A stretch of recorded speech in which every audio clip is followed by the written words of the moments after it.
अॼोके जेको तव्हां तइलीमी वर्कशॉप मुनक़द कयो आहे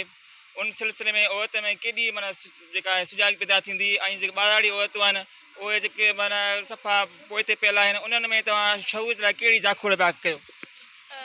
जीअं त जेको आहे सो वॾे में वॾो मिसाल आहे अवामी तहरीक ऐं पलीअ साहब जी जेका महिनत आहे उहो सिंधियाणी तहरीक ई माना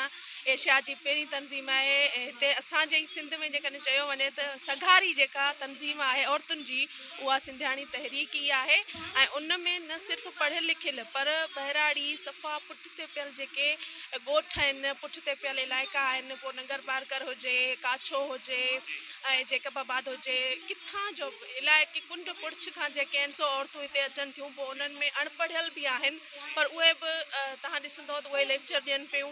ऐं उहे जेके आहिनि से तकरीरूं कनि पियूं उहे जेके आहिनि से एहतिजाज कनि पियूं। त इहो पलीअ साहब जी एॾी असांजे जेको आहे सो महिनत थियल आहे हिन क़िस्म जा प्रोग्राम जेके आहिनि से न सिर्फ़ु हिते मर्कज़ में पर इहो हर इलाइक़े में थींदा आहिनि जिते औरतुनि जी ऐं शागिर्दियाणियुनि जी जेका आहे सा तरबियत कई वेंदी आहे। ऐं उन में जेको आहे सो नंढे में नंढे लेवल जो जेका भले पोइ ॿार हुजनि ॿारनि जी बि तरबियत कई वेंदी आहे सुजाॻ ॿार तहरीक खां वठी करे हर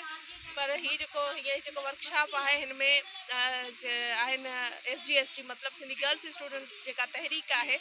उनजो वर्कशॉप आहे जंहिंमें सिंधियाणी तहरीक जूं बि भेनरूं शामिलु आहिनि ॿारड़ा बि शामिलु आहिनि। उन में हर मौज़ू ते ॻाल्हायो वञे थो पोइ उहो तइलीम हुजे साइंस हुजे हर हवाले सां जेको असांखे ॿाहिरि ॿियनि जॻहियुनि ते नज़र नथो अचे उहो असां हिते सिखूं था। ऐं इहो ई प्लेटफॉर्म आहे अवामी तहरीक उन में सिंधियाणी तहरीक